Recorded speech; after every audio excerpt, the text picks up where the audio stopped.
श्री रुद्राष्टकम्।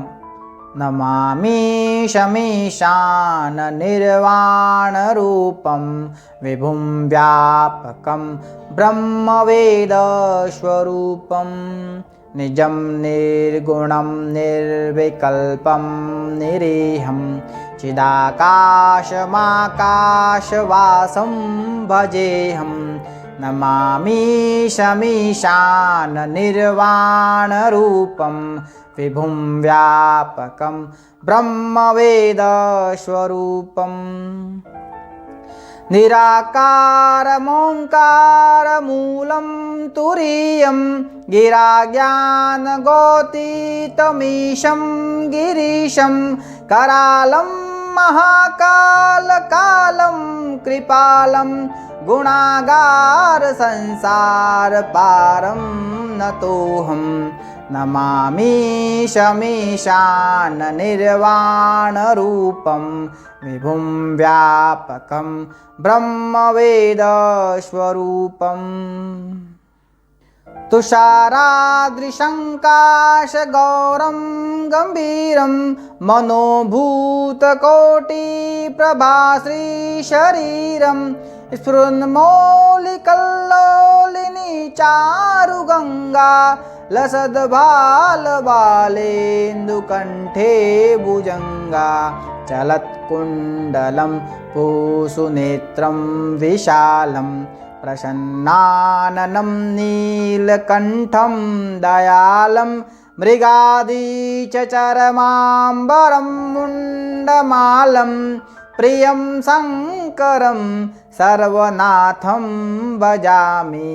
नमामि शमीशाननिर्वाणरूपं विभुं व्यापकं ब्रह्मवेदस्वरूपम्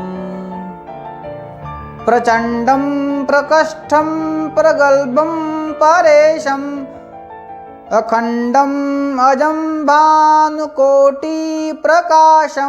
त्रयः शूलनिर्मूलनं शूलपाणिं भजेऽहं भवानीपतिं भावगम्यं। नमामि शमीशाननिर्वाणरूपं विभुं व्यापकं ब्रह्मवेदस्वरूपम् कलातीतकल्याणकल्पान्तकारी सदा सज्जनानन्ददाता पुरारी सदानन्दसन्दोहमोहापहारी प्रसीद प्रसीद प्रभो मन्मथारी। न यावत् उमानाथ पादारविन्दं भजन्ति ह्यलोके परे वा नराणां न तावत् सुखं शान्तिसन्तापनाशं प्रसीद प्रभो सर्वभूतादिवासं।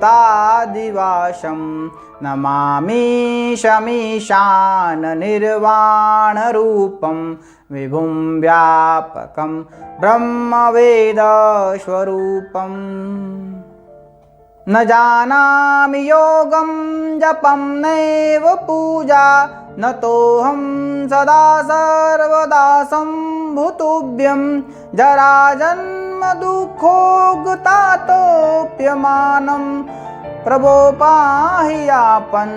नमामि शम्भो नमामि शमीशाननिर्वाणरूपं विभुं व्यापकं ब्रह्मवेदस्वरूपं विभुं व्यापकं ब्रह्मवेदस्वरूपं विभुं व्यापकं ब्रह्मवेदस्वरूपम्